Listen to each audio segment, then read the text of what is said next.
Bloomberg Audio Studios. Podcasts, radio, news. Good morning, I'm Nathan Hager. And I'm Karen Moscow. Here are the stories we're following today. Karen, we begin in Saudi Arabia, where President Trump has kicked off the second day of his four-day Middle Eastern trip. This morning, the president met with Syrian president and former rebel leader Ahmad al-Sharaa. It was the first face-to-face between U.S. and Syrian leaders in 25 years.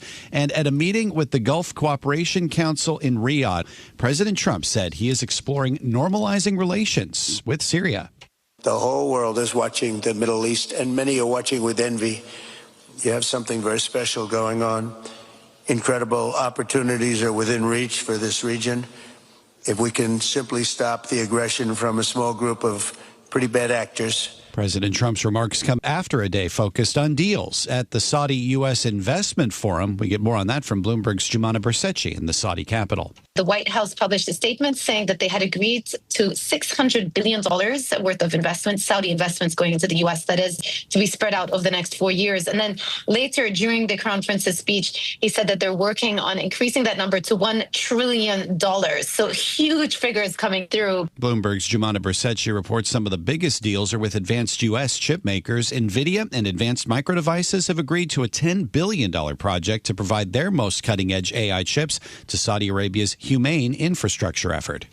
Nathan, from Saudi Arabia, President Trump will head today to Qatar, where he's already taking criticism over a luxury gift. Qatar is offering a Boeing 747-8 jumbo jet for the president to use as Air Force One. In a social media post, the president says it'll only be temporary until Boeing delivers newer versions of the presidential plane. But Senate Minority Leader Chuck Schumer says taking this gift would be unconstitutional. Gifting Donald Trump a $400 million private jet to use as Air Force One is so corrupt that even Putin would give a double take. This is not just naked corruption. It is also a grave national security threat.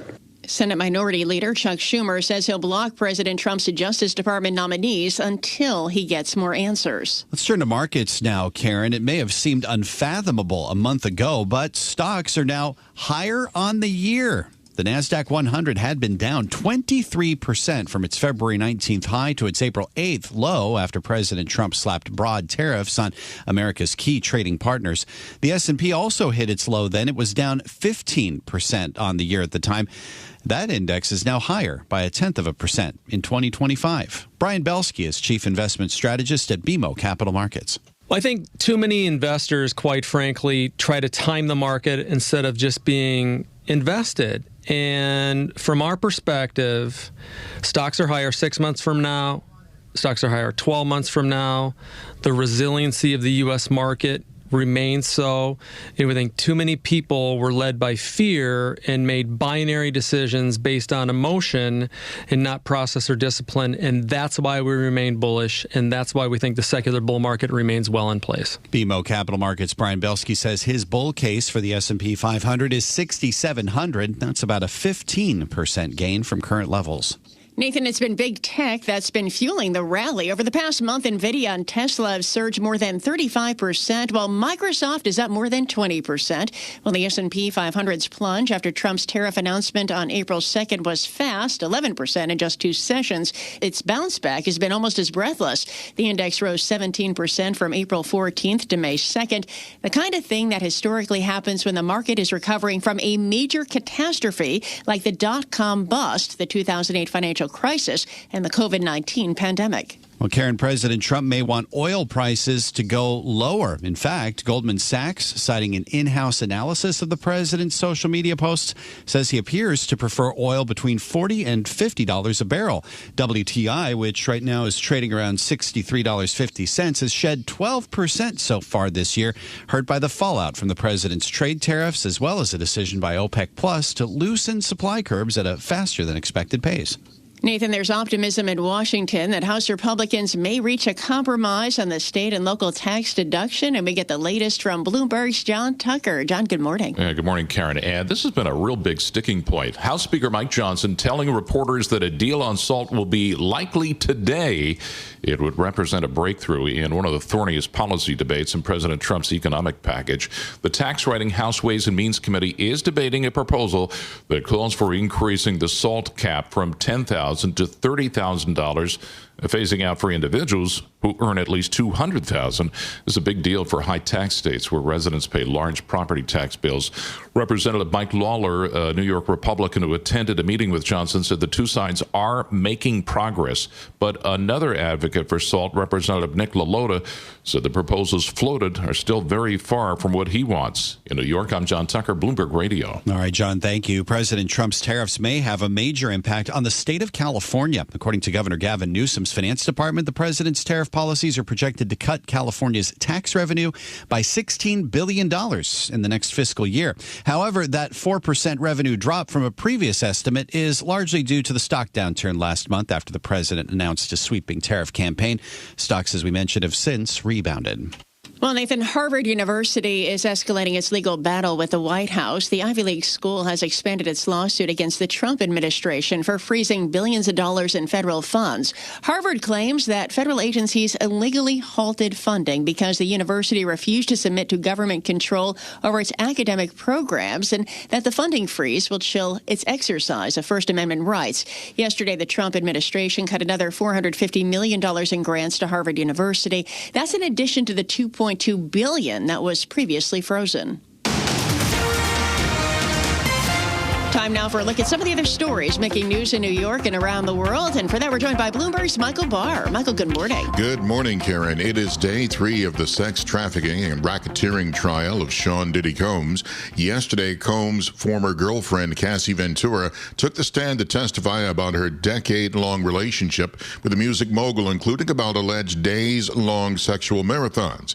Ventura says she was forced to take part. Criminal defense lawyer Bernarda Villalona gave her analysis of Tuesday's testimony. I was in the courtroom to hear her testimony, and what you saw was a woman that was broken, a woman that was full of emotion and of regret, and is now having the courage and the strength to come forward and say what happened to her. Criminal defense lawyer Bernarda Villalona. Ventura is expected to return to the witness stand today. Eric and Lyle Menendez will have a new chance at freedom after 35 years behind bars for murdering their parents. A judge ruled to reduce the brothers' sentences from life without parole to 50 years to life. The resentencing means they are eligible for parole. Their attorney, Mark Garagos, reacting to the decision outside the courthouse. We have evolved. This is not the 90s anymore.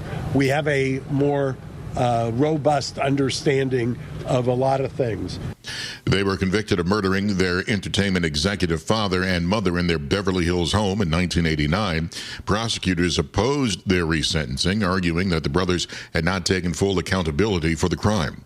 There is more talk of a possible strike by New Jersey Transit that could begin later this week.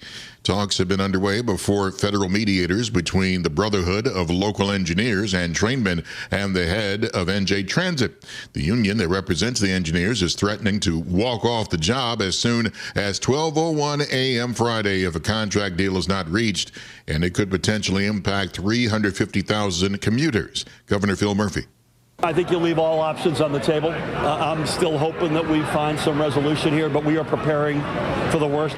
Audio courtesy of ABC 7. A possible NJ Transit strike could have more of an impact than just on the work commute. Shakira is scheduled to perform at MetLife Stadium on Thursday and Friday night, and earlier this week, NJ Transit told her fans not to count on train or bus service to the stadium. Global news 24 hours a day and whenever you want it with Bloomberg News Now. I'm Michael Barr. This is Bloomberg. Karen. All right, Michael Barr, thank you. Time Time now for the Bloomberg Sports Update. Here's John Stashower. John, good morning. Good morning, Karen. A 2-1 win for the Mets, a 2-1 loss for the Yankees at Citi Field. Brett Beatty finally living up to the promise he's shown in the minors with an opposite field, seventh-inning homer, and the Mets topped the Pirates, improving to 17-4 at home. The Mets won despite having only 5 hits. In Seattle, Yankees with just 5 hits did tie the game in the ninth inning, but the Mariners scored in the 11th for the victory. The road trip ends with a day game today. The Nationals lost their 7th in a row, 5-2 in Atlanta. The Red Sox lost in Detroit 10-9 in 11 innings. The Tigers won on Javi Baez's second 3-run homer of the game. The Indiana Pacers, who took out the Knicks in round 2 a year ago, this time took out Cleveland, who had the great regular season, but the Cavs, who only lost 7 home games over 6 months, lost 3 in 9 days. Pacers came from 19 down, won the series, clinching Game 5, 114-105. They'll now play either the Knicks or Celtics. Knicks up 3-1, going for the clincher tonight in Boston.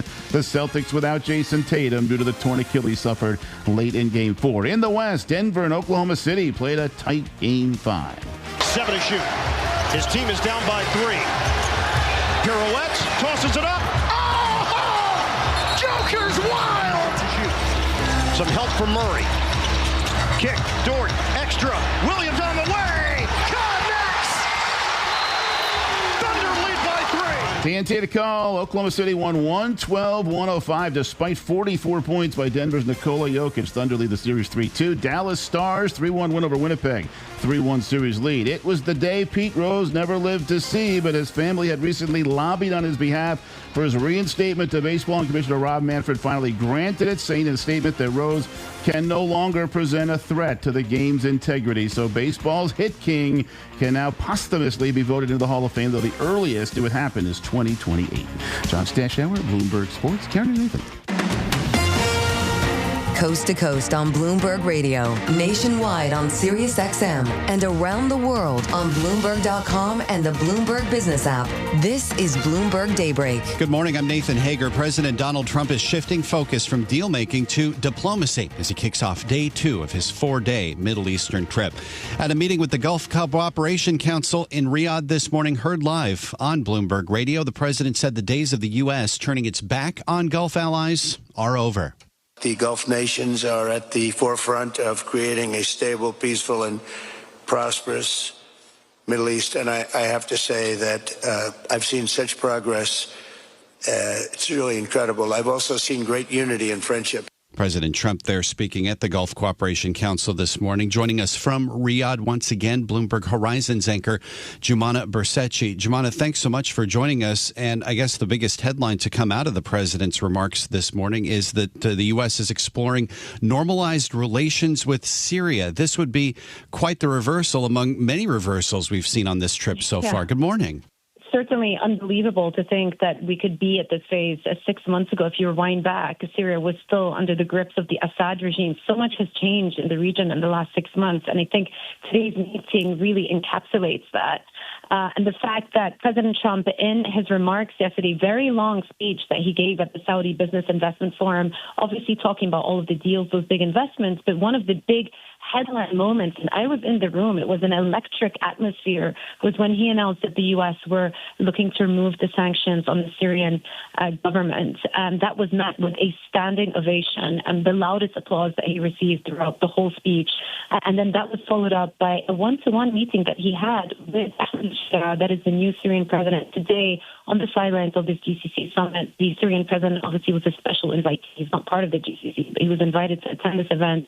And then a picture was taken with the Crown Prince, Mohammed bin Salman, President Trump, and Syrian President Ahmed Shara talking about the birth of a new Syria. And President Trump quite literally said, this is their chance to shine. There's an understanding that the Syrian government has been, or the Syrian economy has been crippled by the sanctions that have been in place for over a decade now, a country that has been ravaged by war under the oppressive Assad regime. Now is the focus on reconstruction, rebuilding institutions, and regaining political stability, which I think is one of the most powerful messages that came out of President Trump's speech yesterday in terms of how the Trump administration is thinking about the region and their priorities the next few years. How seriously, Jumana, do Gulf allies take the potential for a pivot in the Syrian regime following the fall of Bashar al-Assad? Of course, Syria has long been an ally of Russia and Iran. very seriously. And I think the new president, is trying to say the right things and do the right things. We can't forget he has jihadist roots. Let's not forget that. So he's a bit of a reformed politician, I should say himself, even the way he dresses. He dresses more in civilian clothes than he did, 5-6 years ago when he was a fighter fighting against the Assad regime. But there's been also a lot of talk about the type of governance that needs to be in place and the need for a pluralistic society, one that respects all minorities. And that was the major concern. If you remember, there was an incident a couple of months back where there was actually a mass killing that took place of the Alawite minority in one of the coastal towns. And there was serious concerns back then that Syria may be gripped by, again, sectarian division. But they've tried to thwart that, move past it, and create a government that does feel more pluralistic. Obviously, it remains to be seen how successful they're going to be. But the only foreign trip that President Chirac has made outside the Middle East was to France last week. He met with President Macron. There's been an easing of sanctions from Europe, and now there's this double step of a possible easing of sanctions from the United States as well. So the United States really is presenting them with an opportunity alongside the GCC to create something more stable in the region. This is Bloomberg Daybreak, your morning podcast on the stories making news from Wall Street to Washington and beyond. Look for us on your podcast feed by 6 a.m. Eastern each morning on Apple, Spotify, or anywhere else you listen. You can also listen live each morning starting at 5 a.m. Wall Street time on Bloomberg 1130 in New York, Bloomberg 99.1 in Washington, Bloomberg 92.9 in Boston, and nationwide on Sirius XM Channel 121. Plus, listen coast to coast on the Bloomberg Business app, now with Apple CarPlay and Android Auto interfaces. And don't forget to subscribe to Bloomberg News Now. It's the latest news whenever you want it, in 5 minutes or less. Search Bloomberg News Now on your favorite podcast platform to stay informed all day long. I'm Karen Moscow. And I'm Nathan Hager. Join us again tomorrow morning for all the news you need to start your day right here on Bloomberg Daybreak.